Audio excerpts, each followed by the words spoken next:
আসসালামু আলাইকুম প্রিয় ভিউয়ার্স, আমরা এসেছি যমুনা নদীত। আমার মামা মোহাম্মদ বাবু সরকার, উনিও এসেছে আমাদের সাথে বেড়াইতে। খুবই সুন্দর। আমরা একটা লাভাং কোম্পানিতে চাকরি করি। আমরা সেই খুবই জিনিস ভালো বেচতে লাগতেছে। এসে আমরা যমুনা নদীর শেষ প্রান্তে এসে দাঁড়িয়েছি। একবারে সুন্দর। অসাধারণ সুন্দর, দেখেন আশেপাশে কোনো গ্রাম নাই, শুধু চর আর কাশবন, শুধু কাশবন কাশবন, শুধু চর আর চর। পানির কি উত্তালতা দেখেন। এখানে অনেক লোকজন আছে, ওই দেখেন সবাই বেড়াতে আসছে।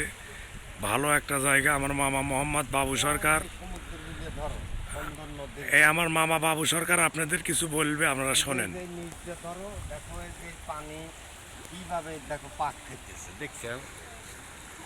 এই রে বাবারে, চরম মানে এবার বর্ষা নাই, তাহলে ভয়ঙ্কর বর্ষা যখন থাকলো না, তাহলে কেমন দেখা গেল না? দেখো পানির কি চোত। হ্যাঁ, খুবই সুন্দর। আর মামা কিছু বলবে, শোনেন। মামা আর কি বলবে, আমার কাছে খুবই ভালো লাগলো এখানে আইসা যমুনা নদীর কিরানে। মানে খুবই সুন্দর। এই যে হাজার হাজার ভক্তরা দেখেন এখান দিয়ে আইসা সমস্ত লোকজন বসে বসে রয়েছে। ওই যে ওই গেলে ক্যামেরা ধরো, দেখো যে কীভাবে ড্যামেজেছে মহিলা মানুষ। এই বাবার সাংঘাতিক ব্যাপার, খুব সাহস। হ্যাঁ, বা সুন্দর। এখন আসেন।